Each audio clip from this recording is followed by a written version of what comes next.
Vous êtes la première et la seule femme préfète de la région Rhône-Alpes. Est-ce un défi au quotidien? Alors, un défi, non, j'emploierais pas ce terme. Je dirais que c'est une responsabilité constante et que j'ai bien en tête. J'ai conscience que dans mes fonctions, je représente aussi les femmes dans les postes à responsabilité. Et c'est, je crois, le cas de toutes les femmes, pas seulement lorsqu'on est préfète. Lorsqu'on a un poste à responsabilité, on a un peu un regard différent qui se porte sur nous et on doit l'assumer et le gérer en restant ce que nous sommes.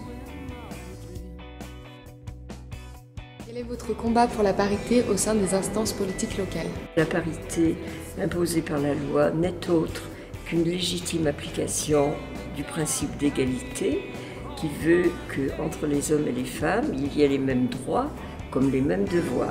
Le principal combat actuel pour une application stricte de la parité viserait à permettre aux femmes d'accéder plus aisément au poste de maire ou de présidente de communauté.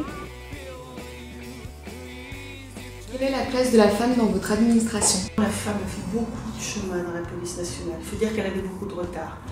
Pendant des années, les femmes dans la police nationale ont été obligées d'en faire beaucoup plus que les hommes, pour qu'on consente à penser qu'elles étaient aussi bien, sinon mieux que les hommes. Aujourd'hui, je pense que cette époque elle est révolue. Quelle est la place de la femme dans la police nationale? Bien, il y a toute sa place. Qu'est-ce qui est le plus éprouvant dans votre métier avec votre sensibilité de femme? Alors ce qui peut être éprouvant dans le métier en lui-même, quand on part en intervention, c'est probablement la brutalité en fait, de l'action. Il faut agir tout de suite, donner une réponse rapidement, même si on a quelques minutes devant nous, mais je pense que c'est la chose qui est la plus difficile. Est-ce que c'est difficile pour une femme? Je pense que c'est aussi difficile pour un homme. Pas de particularité dans ce sens.